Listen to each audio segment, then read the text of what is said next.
Iya, pada sore kali hari ini saya diminta ya oleh tim untuk menyampaikan materi tentang quality improvement. Jadi kita berharap kita sebagai perusahaan kita akan ya kualitas kita meningkat gitu dari waktu ke waktu. Nah, kenapa, gimana, apa 3 pertanyaan itu yang akan dicoba dibahas pada sore kali ini. Jadi kenapa sih kok kita harus meningkatkan quality gitu? Terus apa sih yang harus kita tingkatkan kualitasnya? Semuanya atau kita fokus ke salah satu dulu gitu? Atau gimana caranya? Ya, pertama saya akan mencoba memulai ya materi saya dengan brainstorming ya tentang mindset ya. Jadi ada satu mindset ya, pertama sesuai dengan judulnya kan quality improvement gitu. Ya, kemudian ya ini ada quote ya, the biggest room in the world is the room for improvement. Ruang terbesar di dunia itu adalah ruang untuk improvement, peningkatan. Jadi tidak akan ada akhirnya ya untuk peningkatan gitu. Pasti ada ruang improvement gitu. Sebagus apapun sesuatu ya, kalau itu buatan manusia, pasti masih ada ruang untuk dioptimasi kembali. Nah, termasuk juga dengan kualitas gitu. Kalau kita masih punya banyak ruang untuk meningkatkan kualitas dari kinerja perusahaan kita. Ini mindset yang pertama. Jadi percaya bahwa improvement itu banyak yang masih bisa kita kerjakan gitu sih. Nah, terus ini mindset juga ya. Jadi kita mengelola ekspektasi, kita sadari kembali gitu ya bahwa kita punya klien. Klien itu punya ekspektasi gitu. Ya ini mungkin 2 ekspektasi yang mungkin saya coba simpulkan gitu dari klien ya. Klien tuh pengennya dia bekerja dengan lebih mudah, lebih cepat, lebih efisien gitu sih. Makanya dia investasi ke Javan gitu. Dia hire Javan sebagai konsultan bisnis proses optimization partner-nya. Kemudian klien punya masalah gitu sih, dan dia berharap masalahnya itu terselesaikan dengan bantuan kita. Dia registrasi bisnis prosesnya pengen diotomasi, dia butuh data, dia butuh informasi dari data yang dia punya. Dia pengen aplikasinya mati-mati jadi hidup terus gitu. Nah, itu ekspektasi dari klien. Nah, sedangkan kita bekerja tim Javan ya. Kita kan bekerja di perusahaan ini gitu, di Javan. Nah, kita kan ya tentunya kita pengen sejahtera gitu ya. Kita bekerja di Javan ya, kita pengen sejahtera. Kemudian kita selama di Javan ya bertumbuh gitu. Ya baik dari sisi kesejahteraan ya kita akan bertumbuh dari waktu ke waktu, dari sisi skill, dari sisi skill set dan sisi mindset kita juga akan bertumbuh. Kemudian yang ketiga, nah mungkin kita punya ekspektasi tentang legacy ya, tentang kebanggaan. Jadi kita meninggalkan sesuatu yang baik gitu. Ya saya yakin ya, karena saya juga kayak gitu ya. Setiap proyek yang saya selesaikan, kemudian itu berjalan dengan baik, kemudian lihat kliennya itu mencapai apa yang dia harapkan, itu itu tuh bangga gitu ya, bangga sekali gitu. Proyek di KPK jalan dengan baik gitu ya, saya bangga gitu karena sedikit banyak saya berkontribusi terhadap pemberantasan korupsi di negara ini, seperti itu. Nah, tapi ekspektasi itu ada constraint gitu ya. Nah, ini constraint-nya yang selalu kita ulang-ulang, kita punya constraint tiga hal itu ya, time, scope, and budget gitu ya. Jadi waktu kita terbatas, project ya 2 bulan, 3 bulan, 6 bulan, 1 tahun, tapi ada batasnya gitu. Kemudian ada scope, jadi apa aja yang harus kita tanggung jawab yang kita sepakati, fitur 1, fitur 2, fitur 3. Kemudian ada budget. Jadi ini yang kita kelola. Kalau kita bisa mengelola constraint ini dengan baik, ya semuanya happy gitu. Klien happy, tim kita juga happy gitu sih. Kalau scope-nya besar, waktunya mepet, budgetnya nggak ada, ya nggak mungkin gitu ya. Klien nggak dapat apa yang dia mau, kita juga nggak dapat apa yang kita mau.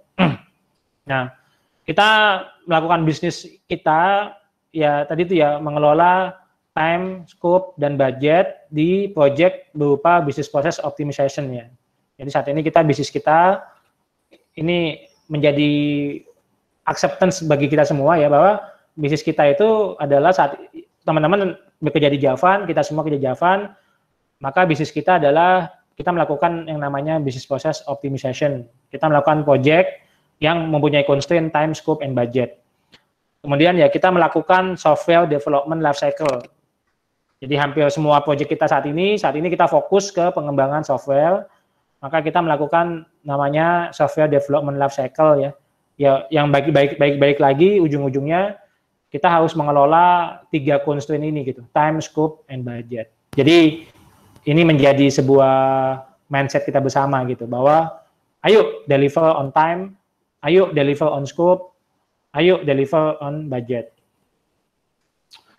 Nah, mindset lagi ya, jadi ini sebuah acceptance lagi gitu yang harus kita terima bareng-bareng gitu ya. Jadi kita harus bilang, kita nggak bisa sih menolak ya, tidak ada lah, udah nggak ada gitu, nggak mungkin gitu. Jadi hampir pasti ada beberapa hal sebagai berikut gitu. Yang pertama bugs ya. Jadi karena saat ini bisnis kita itu adalah mengembangkan software. Jadi bugs itu, kesalahan software itu hampir pasti ada. Error, nggak jalan sesuai dengan yang diharapkan ya. Itu bugs itu hampir pasti ada. Kemudian perubahan. Jadi fitur 1 udah dibuat, tiba-tiba berubah gitu. Atau ini legacy code gitu ya, sistemnya sudah lama jalan, kemudian berubah, pengen diubah, baik bisnis prosesnya, tampilannya, teknologinya, itu hampir pasti ada. Kemudian ya improvement ya, itu hampir pasti ada. Setiap kali yang kita buat pasti ada ide untuk lebih baik lagi gitu. Sudah jalan, pengen lebih lengkap informasinya gitu. Tambahkan informasi ini dong gitu. Sudah lengkap, pengen tampilannya lebih cantik. Udah cantik, pengen lebih cepat gitu. Udah cantik, cepat, pengen nambah fitur lagi gitu. Nah, jadi itu hampir pasti ada sih di bisnis kita ini. Kemudian bisnis kita itu bisnis kreatif ya. Jadi kita tuh manusia, kita tuh appreciate lah kita mengapresiasi diri kita sendiri ya. Kita bangga sama pekerjaan kita, bahwa kita itu manusia kreatif yang mungkin nggak semua orang itu bisa. Dan karena bisnis kita bisnis manusia, jadi hampir pasti ada team addition atau substitution ya. Jadi penambahan tim itu pasti ada. Jadi projectnya pengen selesai lebih cepat, kita tambahkan orang gitu. Pengen nambah fitur, kita tambahkan orang, itu memungkinkan. Atau substitution gitu ya. Projectnya ini ditukar dong gitu ya. Siapa ke project apa, itu hampir pasti ada, itu akan dilaksanakan. Jadi kita tidak boleh menolak, wah kok bugnya banyak gitu. Itu memang pekerjaan kita. Kok ada perubahan, kita nggak boleh menolak ya. Tanamkan di mindset kita, itu adalah ya itu memang bisnis kita gitu sih. Timnya kok ganti gitu, ya kita accept ya. Kita memang perusahaan yang mengelola manusia, penambahan, pengurangan, pergantian itu sesuatu yang tidak bisa kita hindari. Nah, kita harus punya mindset juga gitu ya. Jadi ini mungkin sudah agak teknikal ya, karena materi kita pada sore hari ini teknis sebenarnya sih ya, tentang cara coding. Jadi kita harus punya mindset, tapi ini semua orang harus punya nilai-nilai ini gitu. Jadi pastikan ya sumber code kita itu mudah dibaca. Karena itu bisa ganti orang. Jadi mudah dibaca, mudah diperbaiki, mudah dikembangkan, mudah dilanjutkan, jangan bikin bingung, jangan bikin susah, terus jangan takut dan jangan malas kayak gitu sih.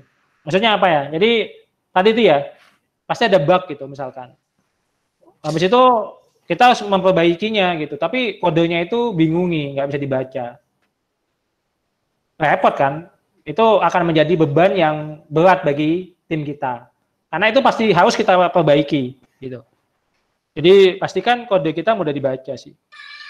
Kemudian mudah dikembangkan ya. Jadi kita punya mindset, klien juga kalau puas dengan layanan kita, dia akan minta tambahan lagi sih. Dan kita happy ya, klien minta tambahan fitur, ya itu berarti bisnis kita akan berkembang gitu ya. Berarti kan semakin banyak revenue yang kita bisa dapat gitu, semakin banyak layanan yang kita bisa deliver. Seperti itu. Nah, jadi kita harus punya mindset bahwa kode yang kita buat ya, kode, dokumen, itu semuanya harus mudah dibaca. Kemudian jangan takut ya, jadi beberapa waktu ke belakang saya mengevaluasi kode gitu ya, beberapa kali muncul pernyataan tentang itu sudah dari sebelumnya. Nah, saya harap ya teman-teman jangan takut gitu ya untuk kalau misalkan itu jelek, itu dihapus gitu, diganti gitu, direfaktor. Dimana sudah juga berulang kali disampaikan, diingatkan lagi tentang Boys Code Rules gitu.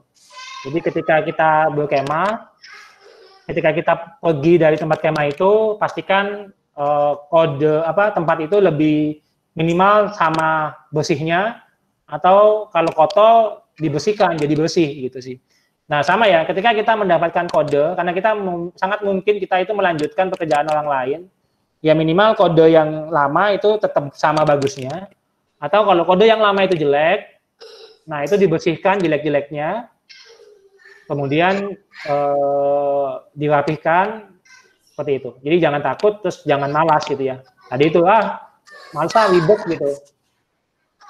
Udah saya ambil gampangnya aja, yang penting kerjaan saya selesai gitu sih. Nah itu jangan gitu. Tolong kita ketika kita mendapat bagian kita membuat coding atau dokumen, kita harus menulis dokumen itu akan mudah dibaca oleh orang lain yang mungkin akan melanjutkan atau mengembangkan lebih lanjut pekerjaan kita.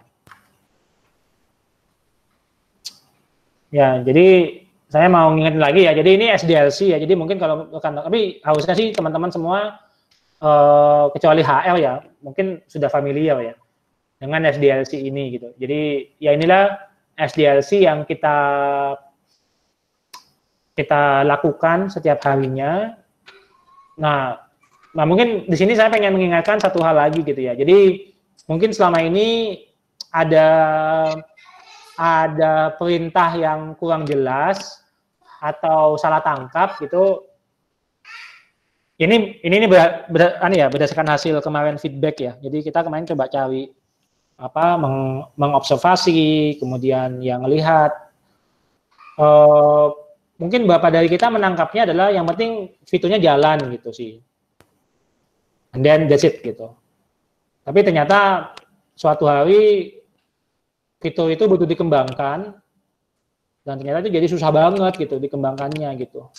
Nah jadi mungkin di sore hari ini saya pengen meminta ya dan menyatakan ulang gitu, tolong bagi kita semuanya ya, baik analis, tester, PM dan engineer, kita define ulang gitu definisi of done dari pekerjaan kita, yaitu jalan gitu ya fiturnya, it works well in best quality gitu. Jadi itu jalan dengan baik di kualitas yang terbaik yang bisa kita berikan. Satunya ini ya, mangkus dan sangkil gitu. Saya pengen coba menggunakan kalimat yang ini, mungkin teman-teman jadi penasaran dan googling itu apa itu mangkus dan sangkil. Jadi intinya mangkus dan sangkil itu efektif dan efisien gitu. Jalan, tapi nggak sekedar jalan gitu. Jadi juga bagus kualitasnya. Jadi kalau kode, fiturnya tampil, jalan, bisa digunakan, tapi query-nya efisien, kemudian kodenya itu ya efektif gitu ya. Seperti itu. Ya. Nah, seperti itu. Jadi itu ya dari sisi mindset ya. Jadi kita coba refresh ulang ya. Ya kita pasti bekerja itu berdasarkan apa yang kita tahu dan yang kita mampu gitu. Dan harapannya hari ini kita semua akan mendapatkan pengetahuan baru. Kemudian pengetahuan baru itu akan membuat kita memiliki kemampuan baru, dan besok-besok kita akan bekerja dengan lebih baik gitu sih. Jadi itu harapannya di sesi hari ini, dan kita semua punya mindset yang sama gitu ya tentang bisnis kita gitu. Jadi semuanya tahu apa sih bisnisnya Javan gitu. Ketika aku bekerja di Javan, aku tuh harus melakukan apa. Oke. Ini saya akan buka pool baru.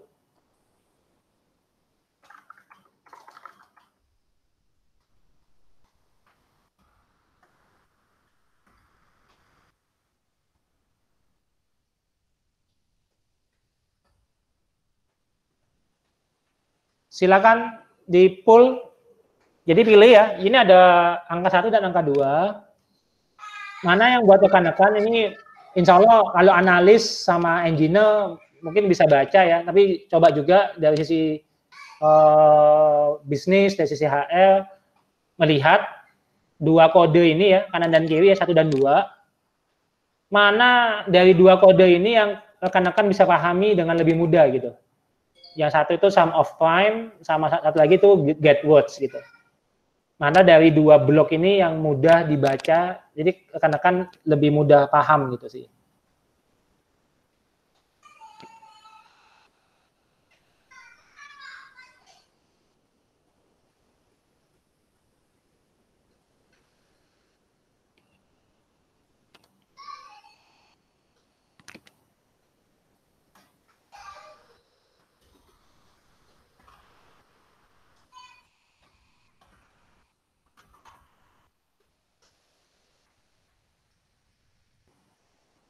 Oke, terima kasih. Ya, jadi kayaknya ini pada sepakat ya, bahwa yang soal nomor 2 itu lebih mudah dibaca dibandingkan dengan kode yang nomor 1. Oke, kalau kode ini, coba dibaca fungsi 1 sama fungsi 2, itu lebih enak yang mana untuk dibacanya gitu.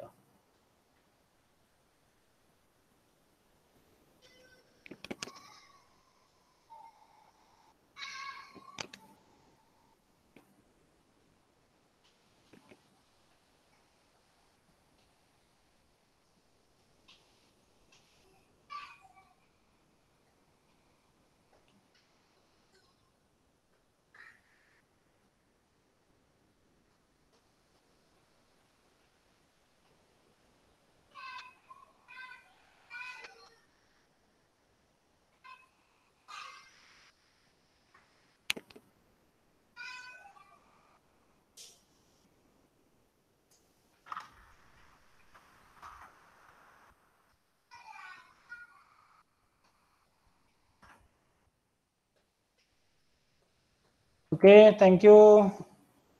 Yang berikutnya, nomor 3. Silakan dibaca mana yang lebih enak dibaca, nomor 1 atau nomor 2.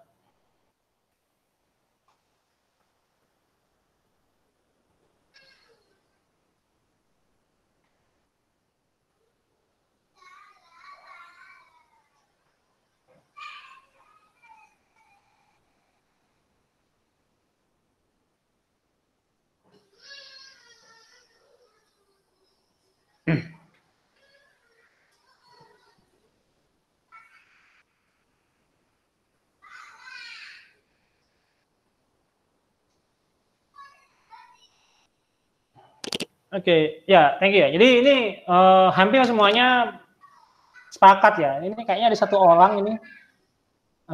Ini siapa ya yang suka? Kayaknya sama ini. Ada di sini ada satu orang yang mungkin selalu berseberangan dengan mayoritas gitu ya. Ya itu menarik ya. Kenapa kok dia konsisten berseberangan gitu dengan mayoritas. Tapi mayoritas hampir mirip ya. Jadi yang ini bakal memilih yang nomor 2, yang ini bakal memilih yang nomor 2, tapi yang ini bakal memilih yang nomor 1 gitu ya. Nah oke, lanjut lagi ya. Jadi tadi itu contoh dari kode ya. Jadi harapannya kita akan membuat kode yang lebih enak dibaca. Gitu. Jadi boleh dong kasih feedback dong yang milih satu ini siapa ya yang bilang nomor 1 dan siapa yang nomor 2 gitu, perwakilan gitu. Ini nggak kelihatan nih siapa yang ngevote satunya ini, tapi nih ada yang bisa bantu nggak ya? Ada yang mau ngomong nggak? Dia karena menarik banget ini. Ada satu orang yang kayaknya sih satu orang ini konsisten gitu. Memilih yang nomor yang berbeda ini gitu. Atau kadang-kadang ada yang mau jadi volunteer untuk menyatakan gitu. Kenapa kok yang nomor 2 lebih enak dibaca dibandingkan dengan nomor 1 gitu. Tapi saya penasaran dengan yang bilang nomor 1 ini gampang dibaca sih. Pengen tahu sih alasannya. Ngacung dong.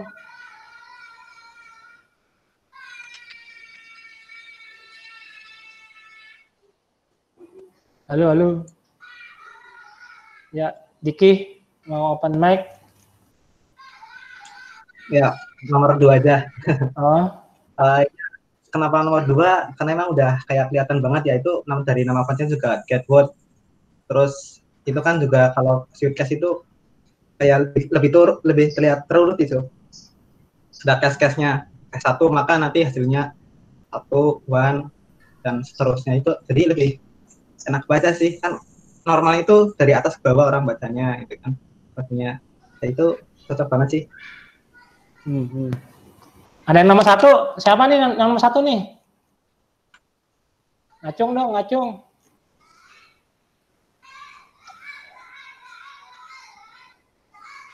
Dama milih nomor berapa, mah? Astagfirullah, aku jadi pihak tertuduh, ya Allah. Enggak, apa?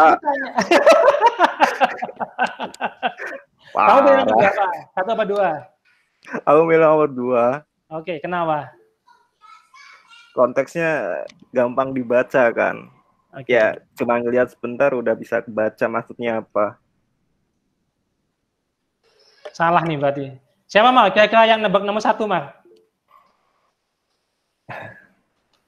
Siapa ya? Ya paling Kisti loh. Mam, kamu pilih nomor berapa, Mal? Untuk yang ini, Mal? Mal. Itu nomor 2 lah. Nomor 2. Kenapa? Ya, lebih simple, terus readability-nya lebih tinggi. Oke. Yang kiri juga sih. Coba tebak siapa yang minoritas nih? Kamu mau nebak siapa, mah? Boleh aja. Nah, yang soal nomor ini lebih banyak nih yang bilang ini ada 2 nih, berarti peluangnya lebih gampang, mah. Siapa ya? Javan Cipta Solusi.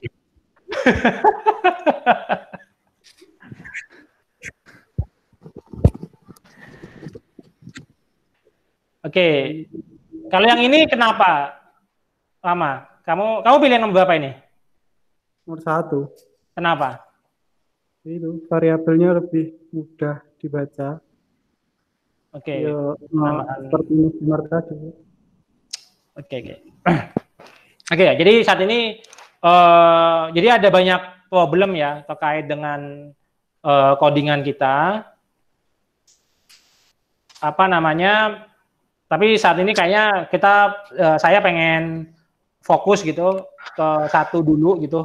Ini musuh besarnya gitu. Jadi musuh besarnya yang pengen kita bareng-bareng untuk basmi untuk tadi itu ya, untuk quality improvement itu adalah namanya cognitive complexity. Jadi cognitive complexity yaitu penjelasan detailnya bisa dibaca di paper yang sudah saya sampaikan ya. Jadi tolong yang belum baca kalau pengen tahu silakan dibaca. Tapi intinya cognitive complexity ini menyebabkan kode kita itu nggak bisa susah dibaca dan susah di-maintain gitu sih. Jadi seperti itu dan akhirnya ketika terjadi sebuah isu yang terkait dengan kode tersebut itu tuh butuh effort yang sangat besar gitu ya untuk memahami, bahkan kadang nggak kepakai gitu loh, di rewrite, jadi dihapus dan dibuat ulang gitu. Dan itu kan jadinya sayang gitu kan. Kita sudah punya berapa jam, sudah berapa kalori yang terbuang gitu ya untuk membuat kode itu. Tapi ternyata kode itu tidak bisa dikembangkan lebih lanjut karena susah dibaca. Akhirnya ditulis ulang gitu. Nah, itu kan sayang banget kan. Nah, mungkin sebelumnya kita berdebat nih, mana ya yang kode yang cognitive complexity-nya tinggi, yang salah gitu, mana yang benar gitu sih. Nah, saat ini kita sudah pakai tools ya, sejak minggu lalu atau 2 minggu lalu, rekan-rekan sudah untuk yang engineer itu menggunakan tools Sonarlin ya, di IDE-nya masing-masing. Nah, jadi silakan dilihat kodenya. Jadi contohnya yang cognitive complexity ini, itu tuh ada warning seperti ini sih, refactor dysfunction to reduce its cognitive complexity. Ini dari 24 ke 15 gitu ya, dari 58 ke 15. Nah ini pasti yang 58 nih mumet lah, baca kodenya nih mumet banget. Jadi kalau sampai ada analis minta perubahan atau ada bug yang itu ada di kode yang ini, di function yang disebutin kognitif kompleksitinya itu tinggi, itu saya hampir pasti menyatakan sih lama effortnya.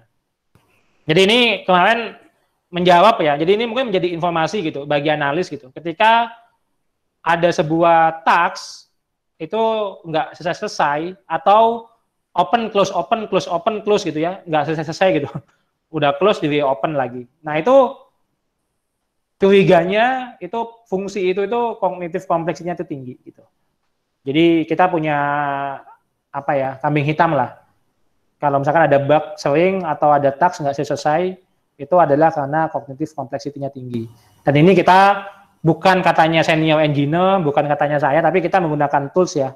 Sonarlin sudah bisa ini. Nah, selain Sonarlin kan, jadi Sonarlin itu pasti ada di programmer ya. Nah, tapi analis juga bisa memonitoring ya. Jadi sejak minggu ini juga sudah kayaknya sudah pada tahu ya dipaksa gitu untuk nyeken kodenya agar ke-upload ke sonar.javan.co.id. Jadi teman-teman bisa memonitor di sonar.javan itu klik isu ya, klik isu, kemudian di searching di bagian rule itu cognitive complexity. Nah, nanti ini bakal muncul kode-kode yang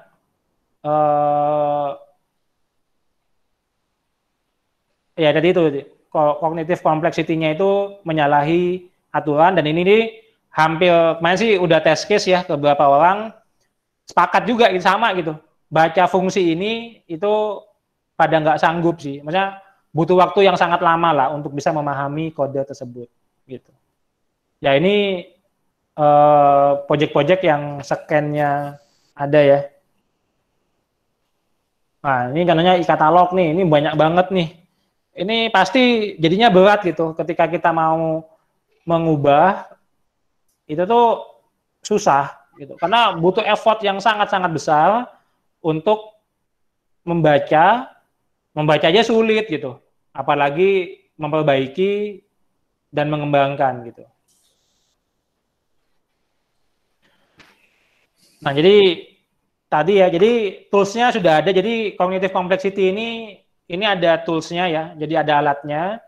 Nah jadi ini mungkin menjadi standar kualitas kita bersama gitu. Jangan sampai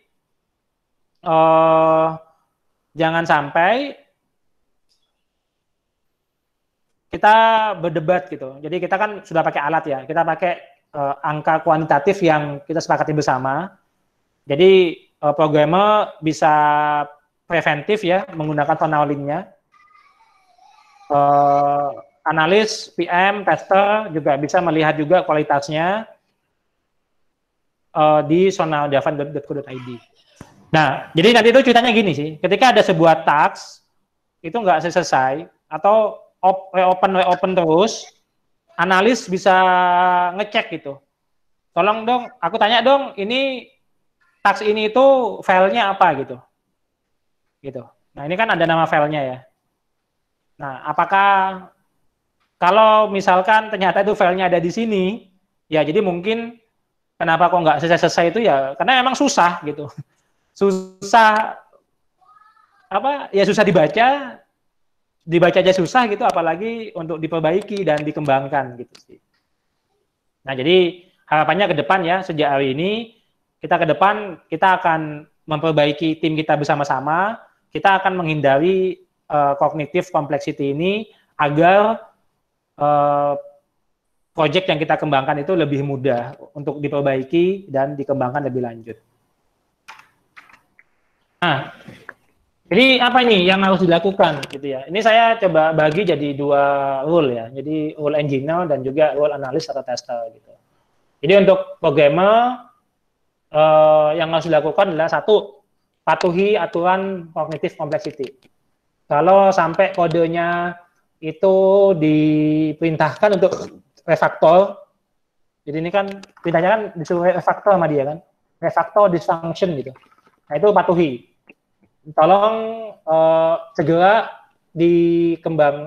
diperbaiki sebelum itu menjadi ribet gitu. Ya ini yang nomor 3 ini gampang ini.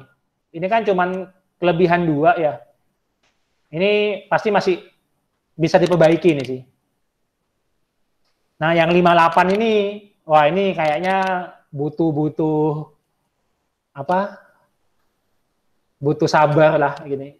Atau bahkan ini harus dibuat ulang oleh analis, spesifikasinya apa, dibuat ulang.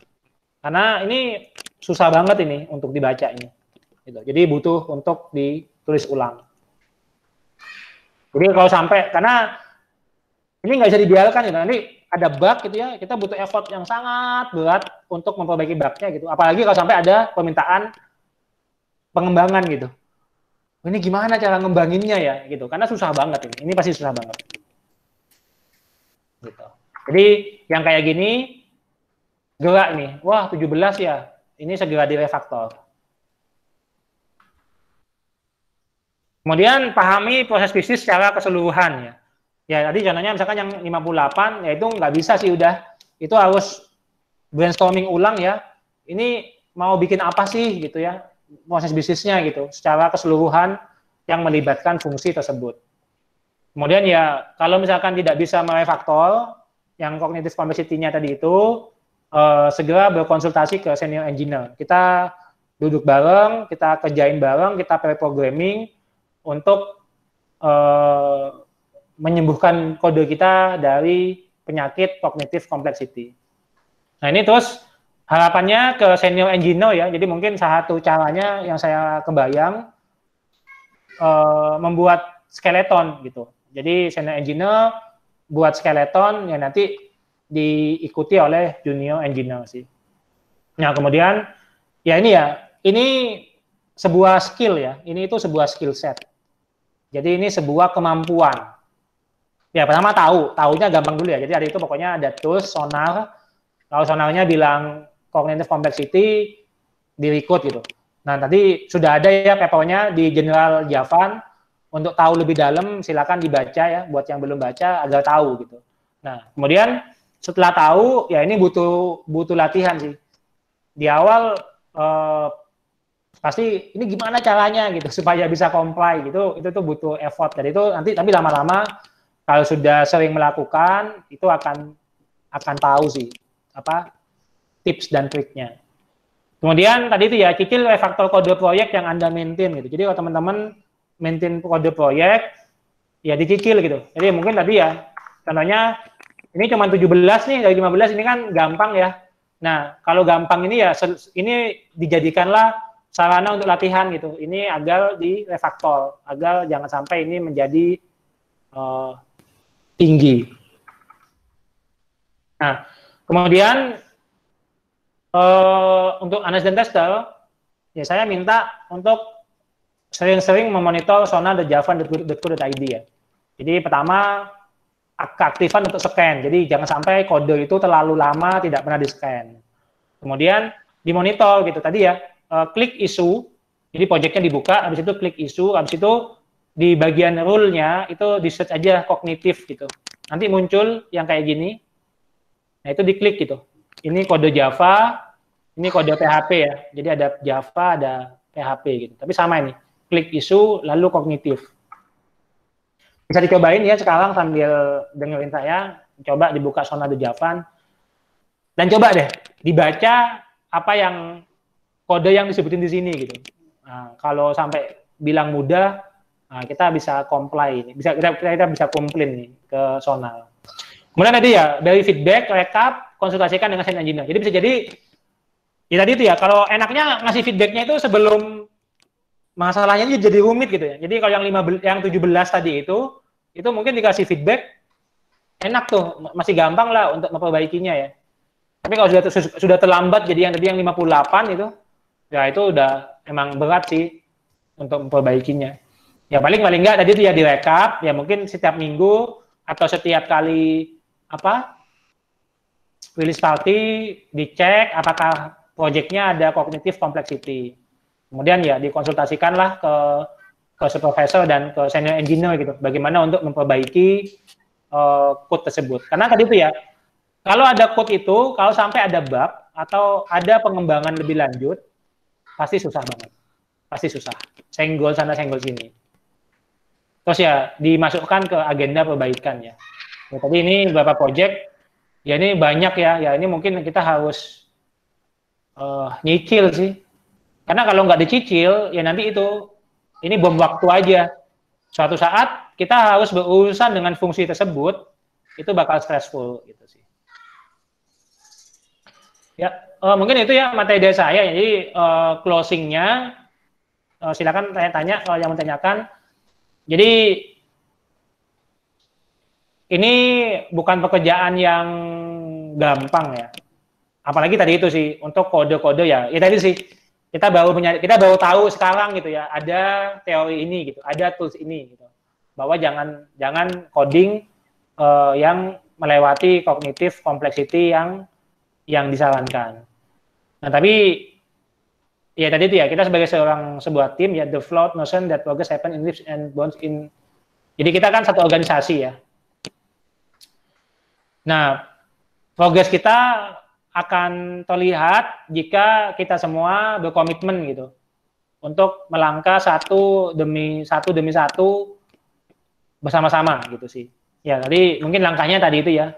Jadi programmer ya paling enggak jangan nambah lagi gitu ya. Kalau misalkan tidak bisa memperbaiki yang lama-lama, kedepannya jangan nambahin problem. Jangan sampai nambah kode yang kognitif kompleksnya tinggi. Buat senior engineer ya mungkin saya minta bantuannya gitu ya. Siapa yang bisa memperbaiki ya nyicil ngerefaktor kode-kode yang kognitif kompleksitinya itu tinggi. Terus sama tester ya tadi itu ya mungkin menjadi penjaga gitu ya, mengingat gitu. Maksudnya kalau proyek baru dijagain gitu, jangan sampai ada kognitif kompleksiti tinggi. Ada yang tinggi segera harus direfaktor gitu sebelum hutangnya itu terlalu banyak. Karena nanti kalau udah banyak pasti repot banget. Tapi kalau misalkan sebelum hutangnya banyak udah dibayar ya, itu lebih ringan sih kerjanya. Jadi harapannya ya aktif memonitor ya. Kenapa kok kita harus ngasih feedback ya? Jadi saya punya analogi ya. Jadi analogi saya itu saya belum nemu sih cerita yang lebih nggak jorok gitu ya. Tapi analogi saya itu orang itu nggak tahu kalau dia itu bau gitu. Jadi dia itu butuh dikasih tahu. Jadi analoginya misalkan rekan-rekan olahraga gitu ya, habis lari gitu, atau naik sepeda gitu, kan berkeringat tuh, atau main bola. Itu tuh kita nggak bakal kebau gitu, bahwa tubuh kita bau gitu. Kita sih baik-baik aja gitu, fine-fine aja sih. Tapi orang di sekitar kita itu tuh yang ngerasain gitu, baunya kita. Wah ini kok nggak enak sih baunya gitu kan? Kan bau badan itu orang lain yang bakal tahu gitu. Nah makanya dia tuh orang itu nggak tahu, makanya tugasnya yang tahu untuk ngasih tahu ke dia, kamu tuh bau badannya, mandi sana gitu sih. Semakin cepat kita nyuruh dia mandi, kemungkinan dia mandi lebih cepat, kemudian dia jadi wangi lebih cepat, sehingga kita lebih nyaman. Ya, mari kita bareng-bareng ya untuk bekerja bareng, berjuang bareng. Ya seperti di gambar inilah gitu ya. Yang takut, yang nggak bisa, kita bantu gitu sih. Bagi yang sudah bisa, bantu temannya agar semua dari kita bisa nyebrang bareng ya. Kita akan mencapai sebuah level kualitas proyek kita itu akan tinggi kualitasnya. Mungkin gitu. Mungkin itu, kalau misalkan ada yang mau ditanyakan, silakan ditanyakan, baik open mic maupun posting di Q&A. Demikian.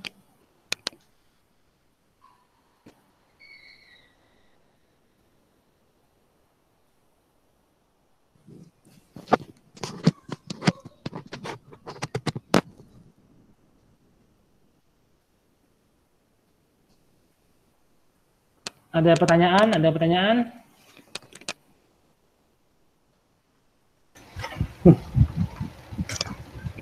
Tanya Pak Ujun. Ya, gimana? Untuk yang kognitif ini ada exclude-nya enggak sih? Kan Nggak ada ada. ya dalam satu, enggak ada ya. Jadi aku kemarin ya dalam beberapa hari ini ya, aku menghapus ribuan kode ya. Jadi kodenya itu berulang dan ya susah sih gitu. Jadi untuk cognitive connectivity ya, makanya tadi saya sebutkan ini musuh bersama. Jadi kalau yang lain mungkin kita bisa exclude ya.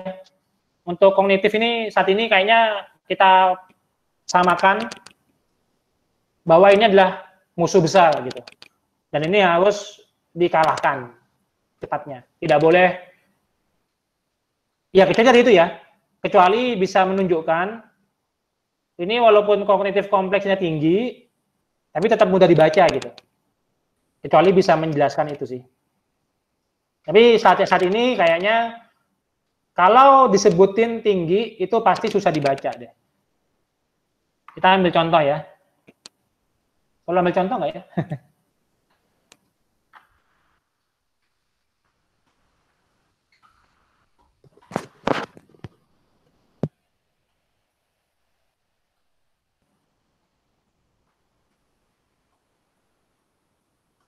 Ini banyaknya PHP ya, PHP aja deh.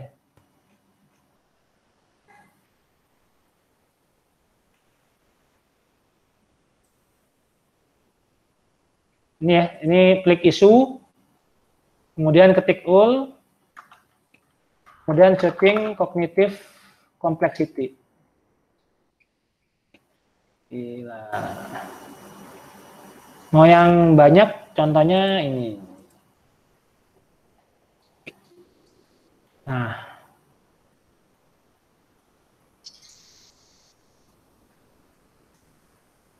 ada yang mau berkomentar? Kurang zoom.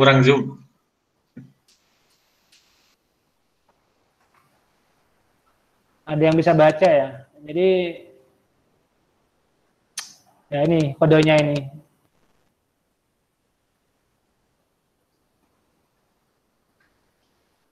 Bisa baca nggak ya? Dan ini tuh 18 plus udah, dia juga males sudah memperbaikinya. Ini ada berapa isu nih? 42 ini. Gitu. Jadi tadi ya Nan ya, jadi untuk yang cognitive complexity kita state aja sekarang itu nggak boleh. Jadi tidak boleh di exclude. Gitu.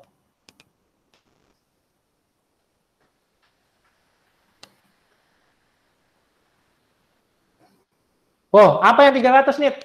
Emang ada contohnya? Oh, ada yang 300? Seriusan? Welcome controller, Pak.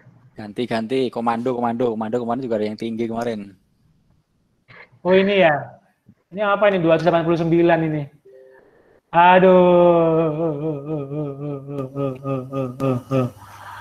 Ini ini sih pasti nangis ini kalau disuruh memperbaiki fitur ini. Gitu. Ya. Ya ini sekarang ini susah. Jadi sekarang kan tadi itu sih jadinya kayaknya kalau misalkan sampai ada fitur yang nyenggol fungsi, ini fungsi ya. Jadi ini fungsi yang itunya tinggi, mau nggak mau analis kayaknya solusinya harus rewrite sih. Jadi analis bikin ulang speknya dari awal, engineer coding ulang. Gitu. Lupakan kode yang lama, karena yang ini tuh kode yang lama pasti susah di maintain-nya sih.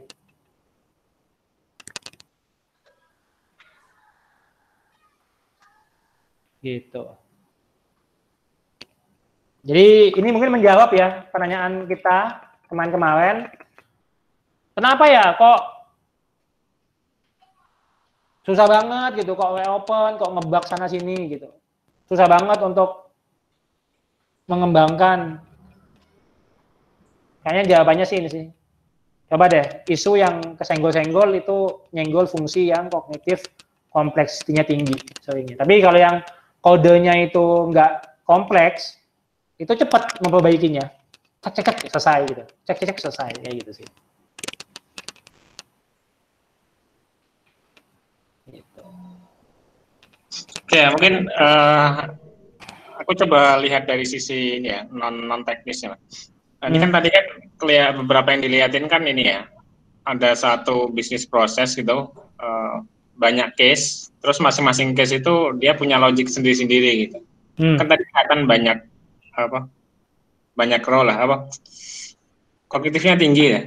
Itu biar kognitifnya rendah, itu kalau satu bisnis proses dengan banyak case gitu, terus masing-masing case punya alur sendiri-sendiri, itu gimana ya ini best practice-nya? Ya, jadi tadi jawabannya itu tadi ini ya. Jadi readability itu akan menentukan gitu sih. Jadi ini juga, ya ini mungkin sebelum jawab Sugi ya. Jadi ini juga menjadi alasan gitu ya buat rekan-rekan. Kenapa kok rekan-rekan, ini satu why tambahan gitu ya. Kenapa kok rekan-rekan harus mengerjakan kelas menulis gitu. Karena ini berpengaruh ke sini gitu. Jadi hampir pasti sih yang kemarin juga dievaluate gitu ya, yang nggak ngerjain tugas menulis itu pemilihan variabel gitu, itu juga aneh gitu. Tidak bisa dibaca, susah dibaca gitu sih. Nah tadi ya terkait dengan case-case-nya itu, ya benar. Jadi tugasnya engineer, jadi satu fungsi kecil itu akan lebih mudah dibaca dan dites gitu. Jadi contohnya yang tadi ya, ini gitu. Ini kan ada if-nya banyak. Kemudian, nah fungsi ini if ini itu tuh dijadikan jadi sebuah fungsi tertentu gitu. Jadi satu blok ini tuh tentang apa sih yang mau dikerjain gitu. Nah itu dikasih nama tertentu. Nah ini nanti ini akan relate ke automated test gitu. Jadi ngetesnya itu jadi kecil. Jadi kan kalau satu bagian itu benar, itu akan konsisten benar terus gitu ke atasnya. Jadi ketika kita sudah memastikan bahwa bagian kecil itu sudah benar, ketika fungsi itu dipakai, ya selama itu dianggap benar, ya itu benar gitu sih. Nah, tapi kalau misalkan kognitifnya tinggi, ya kompleksitasnya tinggi, itu tuh kita akan bingung gitu. Fungsi itu akan salahnya itu ada di mana. Kita harus cek semua if-nya. Tapi kalau misalkan ini menjadi sebuah fungsi ya, dipecah jadi fungsi. Nah, kita bisa cek satu persatu fungsinya. Fungsi ini benar apa enggak gitu sih. Atau kita debaknya juga gampang. Oh, ini tuh problemnya di fungsi yang mana ya. Gitu. Kemudian setelah ketahuan fungsinya, kita akan fokus untuk memperbaiki fungsi itu menggunakan unit testing gitu. Jadi unit testing itu nanti akan berpengaruh ya. Jadi kemarin sudah dibahas juga ya, unit testing itu seberapa banyak sih unit testing yang dibuat gitu. Jadi unit testing itu adalah dibuat seberapa banyak branch-nya gitu. Nah, satu fungsi banyak branch itu akan lebih susah dites dibandingkan dengan satu fungsi yang kecil branch-nya. Nah, jadi ya udah sih kita pecah aja, fungsi itu kecil, kita pastikan dia benar. Setelah kita pastikan benar, fungsi itu dipanggil oleh fungsi lain dan itu juga akan lebih mudah untuk ngetesnya sih. gitu. Jadi secara praktikal ya dan secara teori, kalau di sini di papernya dia tentukan 15 itu angkanya. Lebih dari 15 itu sudah bakal susah dibaca itu kode itu. Gitu. Semoga menjawab.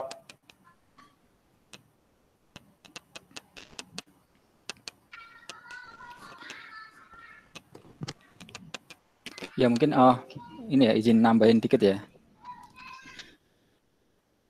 Gimana ya? Silakan. Ya itu tadi ini sih, maksudnya itu ya salah satu pendekatan mungkin dari si engineer ya, itu ya emang mau nggak mau ya itu harus dilakukan gitu sebagai salah satu bentuk improvement ya di level kualitas kode gitu. Cuman tadi ya menanggapin yang Sugi sampaikan tadi ya sebenarnya bisa juga itu juga dilakukan optimasinya tuh di level ini ya, di level analis gitu. Jadi ya kan kadang emang ini ada fitur yang atau mungkin ada satu halaman gitu, karena kita mostly kan bikin web ya, itu ada satu halaman tuh yang di situ tuh ada banyak ya tadi tuh ya istilahnya banyak case-nya gitu, mungkin banyak kalau klik ini kayak gini, kalau klik ini kayak gini. Nah itu mungkin bisa juga mungkin nanti coba dieksplor ya, apakah jadi mungkin nggak sih gitu, jadi refaktor itu dilakukan di level analisisnya gitu. Jadi sebuah fungsi yang kayak ini bakal yaitu sisi efek ininya bakal besar gitu ya, jadi dipecah gitu. Mungkin ya kalau di UI kan mungkin ada kayak gitu ya, mungkin yang awalnya dari satu halaman yang besar mungkin dipecah jadi beberapa step gitu misalnya, atau jadi beberapa tab gitu misalnya, contoh konkretnya mungkin kayak gitu sih. Jadi nanti ya ketika itu disambungkan ke codingannya itu bisa jadi istilahnya lebih smooth gitu ininya, mecahnya gitu. Sip. Menarik. Jadi ini juga jadi tambahan ya. Programmer beri feedback jika proses bisnis terlalu rumit gitu ya untuk dipecah. Karena nanti itu akan menyebabkan bakal sering ngebug sih gitu. Atau kalau nggak ngebug pun susah untuk dikembangkan lebih lanjut.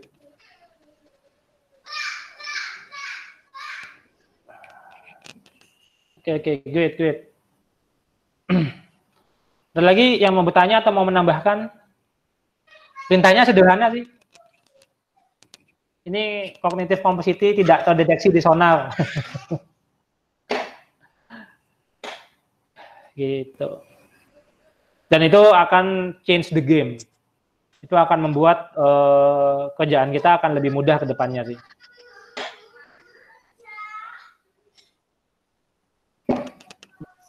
Bikin food dong, sudah pada install Sonarlin belum? Sonarlin dan bisa makainya di ide yang masing-masing. Oke.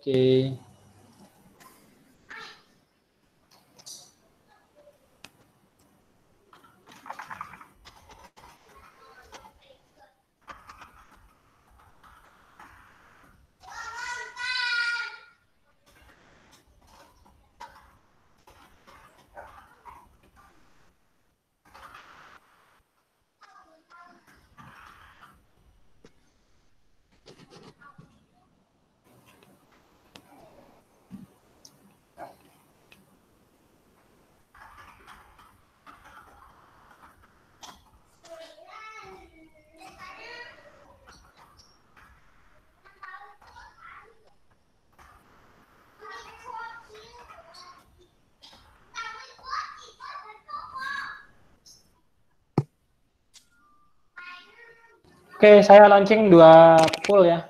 Tolong dong. Engineer, apakah Anda sudah install Sonarlin? Jika Anda anak tester PM, apakah Anda bisa login ke sonar.javan.co.id? Gitu sih.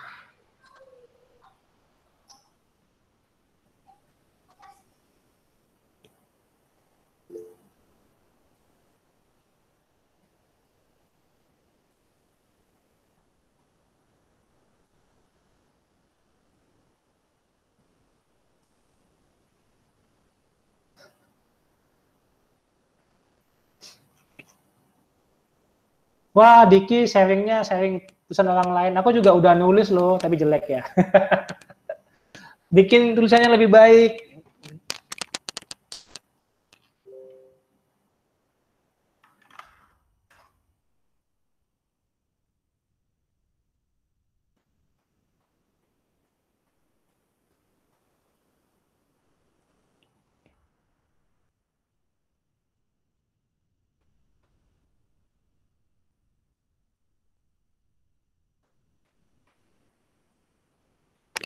Oke, buat yang engineer mungkin sudah install semua ya Sonarlinnya ya. Jadi mungkin buat yang analis, tester, PM yang masih belum bisa berkonsultasi dengan supervisornya ya. Tadi itu sih minta bantuan untuk ngecekin cognitive complexity-nya. Kemudian ya tadi itu sih, woi ini kok ada muncul cognitive complexity gitu, masih ada satu gitu. Nah itu enak sih, gampang untuk memperbaikinya. Tapi kalau misalkan belum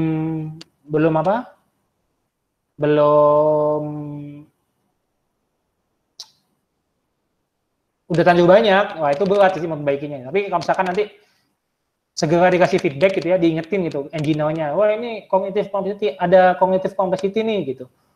Nah itu enak. Jadi mungkin buat project-project baru bisa dijagain ya, tolong dijagain gitu. Buat yang masih sedikit, ya yang ada sih harus dicicil untuk di ini sih. Buat project-project yang ada kemungkinan untuk kita maintain dalam jangka panjang, ya harus dicicilin sih. Kalau enggak nanti bakal berat kalau misalkan ada pengembangan. Gitu. Ya, terus tadi itu ya, mungkin buat yang 300-an nih, itu mau nggak mau harus diulang sih itu. Fitur itu harus di-rewrite ulang. Jadi mungkin analis harus membuat ulang sih program speknya untuk fitur tersebut.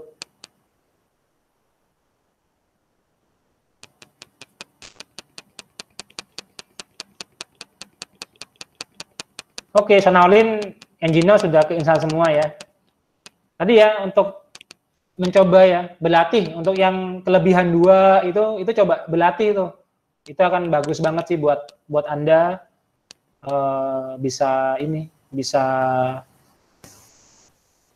meningkatkan kualitas Anda gitu.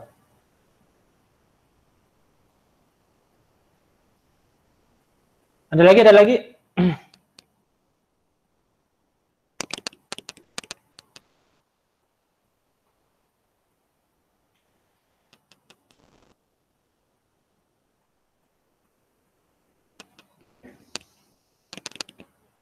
Ada yang mau bertanya? Nggak ada yang mau tanya lagi? Secara teknikal, programmer kebayang apa yang harus dilakukan jika ada complexity tadi itu, perintah apa? Bagaimana cara untuk merefaktor? Kebayang nggak? Punya bayangan nggak?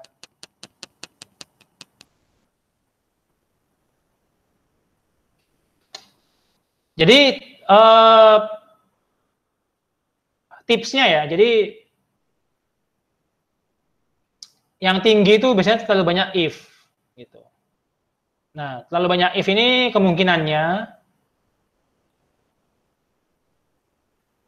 pengelompokannya berulang gitu. Jadi if-nya berulang kali. Yang sering saya temukan itu sih. Jadi ada if yang sama tapi itu berulang kali. Kemudian yang kedua, kalau if-nya sudah pas, ya dipecah gitu. Jadi fungsi baru. Jadi dibuat fungsi baru, kemudian dipanggil fungsinya. Seperti itu. As simple as that. Itu akan kemudian tadi itu ya menggunakan naming yang penuh makna. Kalau misalkan tidak bermakna, itu akan susah diperbaiki ya. Ya,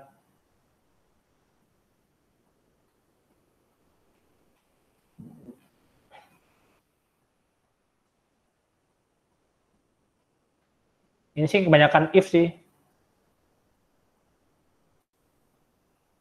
Gitu.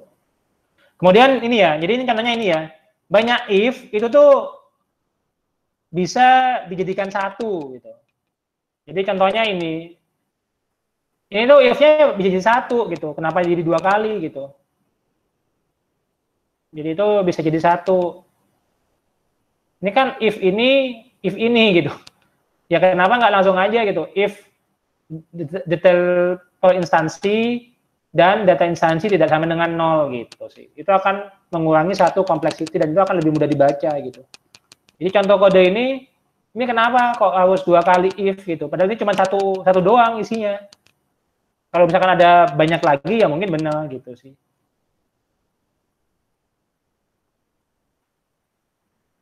Nah, terus ini kan ini ada case ya, gender wanita, kemudian ini tuh berulang juga gitu, if-nya gitu. Ini gender wanita, detail instansi ya. Ini kayaknya sih bisa dikelompokkan gitu. Sehingga ini membuat kode ini susah di-maintain dan susah dibaca juga gitu. Dan nanti ketika ada bug atau ada pengembangan, ini bakalan sangat-sangat menguras tenaga gitu dan banyak waktu gitu.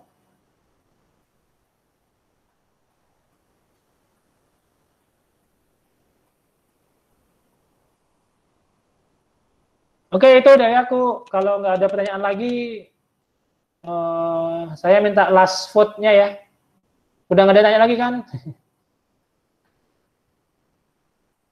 Silakan full terakhir ya, saya minta evaluasinya, apakah saya menjelaskan dengan cukup jelas dan teman-teman kebayang gitu apa yang harus dilakukan gitu.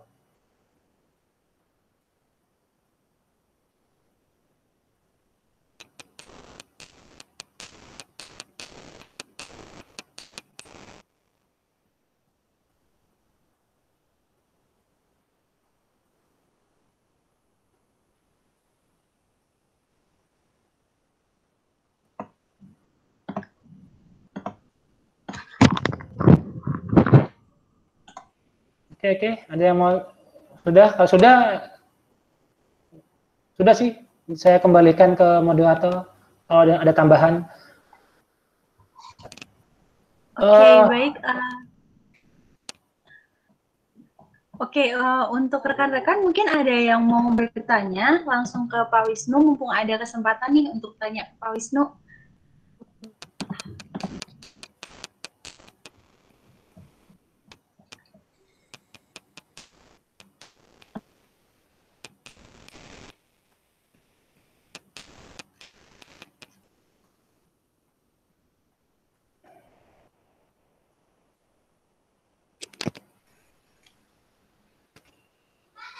Tambahan. Bayu, tambahan lagi ya. Ini mau tanya vote terakhir nih, bukan pertanyaan. Ada yang berpikiran sama nggak ya? Oh, nggak ada yang protes ya? Emang sengaja sih. Kirain pertanyaan jebakan nih. Bukan pertanyaan jebakan, jawaban jebakan. Itu contoh if yang tidak efisien gitu kan. Kan saya menunggu-nunggu sih, nggak ada yang komplain ya. Apa? Lucu-lucu. Gitu. Oke.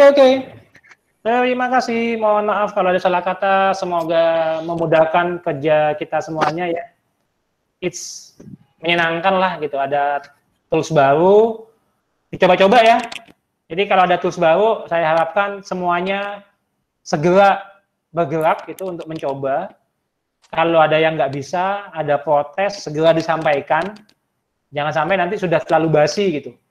2 bulan lagi baru bilang, itu apa sih cognitive complexity gitu sih.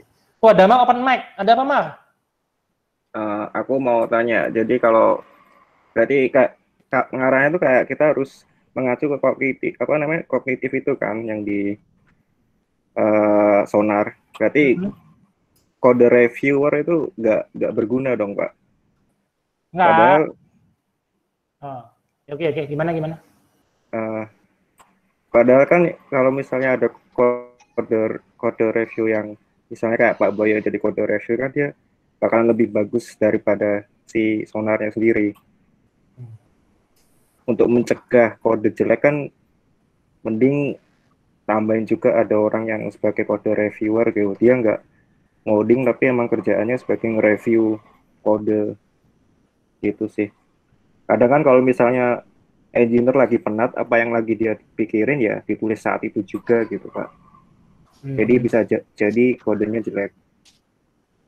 Terus gunanya sebagai kode reviewer kan dia mungkin lagi kerjanya sebagai yang review aja, jadi lebih fresh dan bisa itu sih bisa jadi lebih bagus.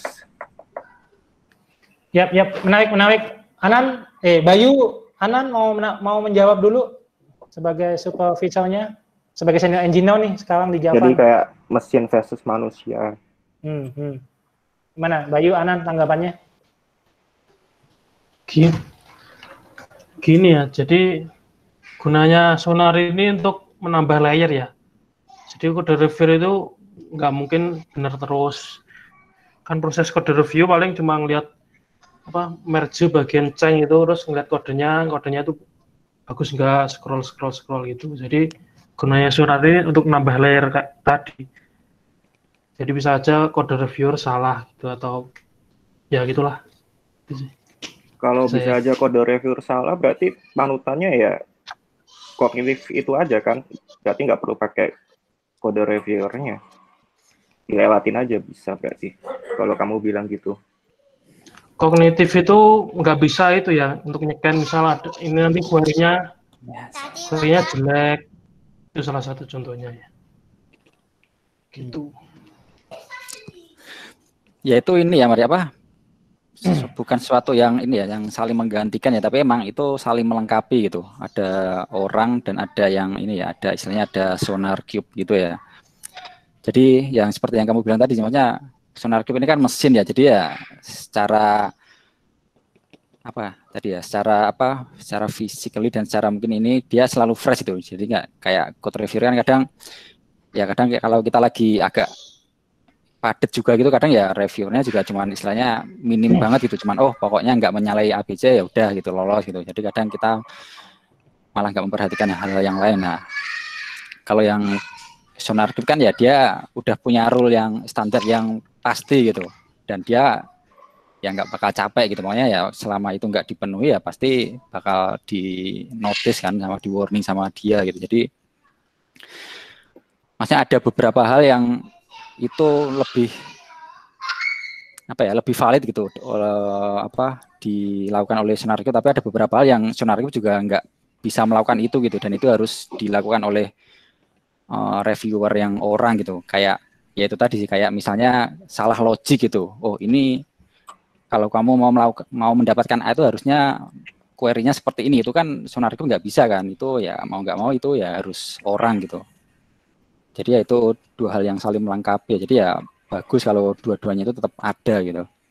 Paling itu sih. Kalau gimana kira-kira menjawab nggak itu? Kalau kayak gitu berarti mending ada emang pekerjaan khusus sebagai code reviewer, nggak terlibat sebagai proyek apapun, dia kerjanya sebagai nge-reviewer untuk jadi semuanya tuh nggak bisa nge-merge-nya yang bisa yang code reviewer tersebut.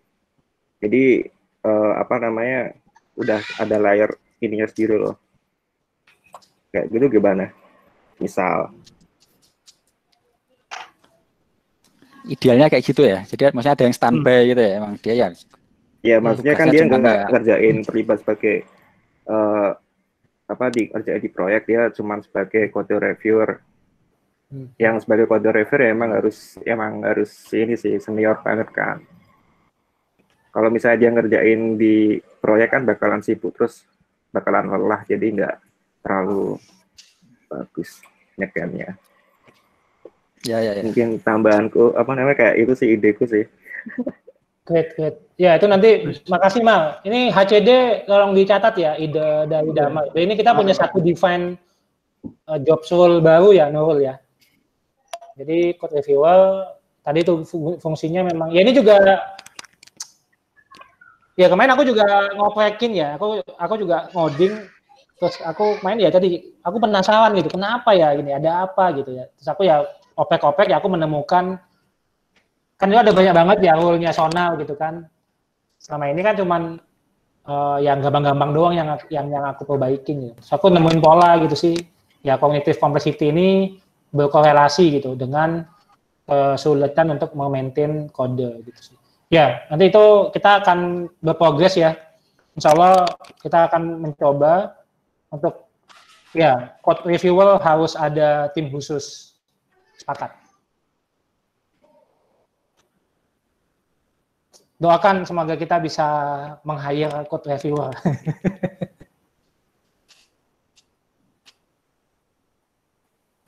Ada lagi. Makasih Dama inputannya ya, sangat-sangat insightful. Ya Pak. Maksudku kalau kayak gitu kan, kalau misalnya ada kode yang salah, ya disalahin kode reviewernya, bukan tutornya. Wah, nyata. Nah, tahu nggak?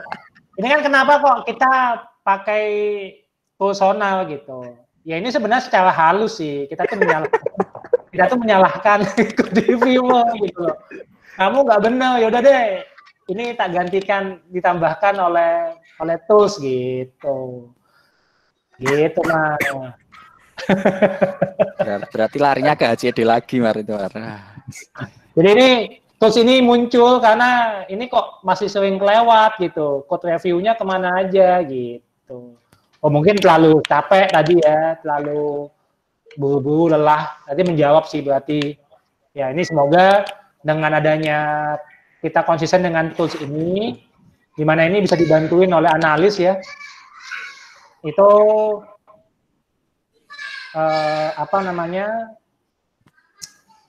bisa lebih ringan gitu, lebih meningkat jadinya kualitasnya. Karena jadinya ada self assessment kan. Jadi kalau sebelumnya review itu oleh code reviewer, kalau sekarang semua programmer bisa meng-self assessment ya.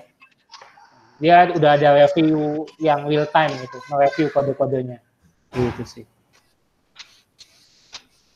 Sama itu ya, nyicilin ya. Jadi aku berharap ya teman-teman yang banyak proyeknya, yang banyak kena sonalnya itu, kayak tadi tuh ya, if itu ya, yang gampang-gampang itu diperbaiki ya, gitu. Nanti lama-lama proyeknya itu akan bagus sih.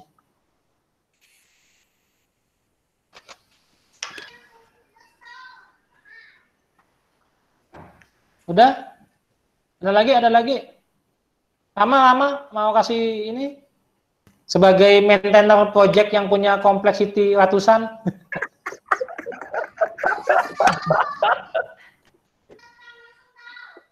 Siap untuk merewrite?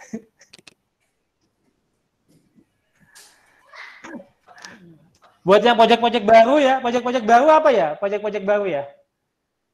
Apa yang termasuk baru ya projectnya ya? Kominfo, LKPP, pengaduan. Ayo kita lihat. Mau nanggepin itu dong, apa namanya yang tadi ya, kode review sebaiknya jangan terlalu sibuk di proyek tadi ya, statementnya Damar kan. Itu juga harus hati-hati karena di beberapa proyek justru kode reviewernya itu menurutku kurang paham terkait proyek gitu. Jadi idealnya kode reviewer itu tetap dia terlibat proyek, jangan banyak codingnya, tapi dia tetap harus ngikutin gitu, tetap harus ikut coding juga, ada bagian dia coding, dia ngerti analisis dan seterusnya gitu. Jadi kalau nggak bisa juga sih kode reviewer itu hanya ngandalin jago banget coding, terus dia fokus kerjanya cuma kode reviewer doang gitu. Itu juga malah nanti kehilangan konteksnya ya, dia nggak bisa dapat itunya. Itu sih. Okay. Jadi tetap harus dibelain juga. Makanya kan alat bantu ya. Jadi mesin itu kan nggak menggantikan orang gitu, tapi menambah efisiensi orang karena mesin ini nggak punya konteks, dia kan punyanya ya algoritma robot kan gitu. Ya ini dijaga nih ya, Kominfo masih aman nih, tidak ada kognitif masih. Ya ini dijagain ya supaya ini nanti gampang gitu untuk maintainnya. Apalagi yang baru-baru, kalau yang lama-lama sih sudah ini dah. Apalagi yang baru ya? Simulon. Tahu nggak? Simulon kayaknya. Coba. Mau beres ini 2 minggu lagi. Simulon ini, ya kan tapi kan Simulon ini bakal jangka panjang nggak gitu? Wah ini ada nih. Iya, masih ada lagi mas terus selanjutnya. Ah ini ada yang 100-an nih. Ini ada yang di B-nya. Nah ya, ini ratusan, ini kalau kita bakal maintain project ini jangka panjang, ini bakalan menyakitkan kita sendiri nanti. Ini harus segera dicicil ini. Siap. Gitu. Front end-nya yang bersih. Dua. Karena front end tidak ada fungsi. Jadi kognitif itu dia hanya mereview fungsi sih. Jadi pasti yang Iya, ada cuman fungsi. front-end-nya Simplon kan PHP. Di PHP-nya juga ada ini kan beberapa. Ya meskipun nggak sepanjang back-end-nya ya. Iya. Apalagi yang baru-baru nih, maksudnya proyek yang baru-baru ya, yang itu harus dijagain ya. Kalau proyek yang lama ya tadi itu harus berusaha untuk di-maintain.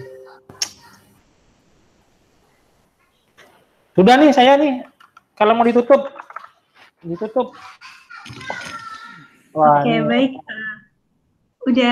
Udah cukup. Mungkin ada yang mau bertanya. Saya hitung dari 5 mungkin ya. 5, 4, 3, 2, 1. Oke. Mungkin cukup ya untuk hari ini. Terima kasih untuk Pak Wisnu yang sudah berbagi ilmu. Terima kasih juga kepada rekan-rekan yang sudah masukan juga. Mungkin selamat istirahat di weekend ini, jaga kesehatannya, sampai jumpa di pekan depan. Sekian, wassalamualaikum.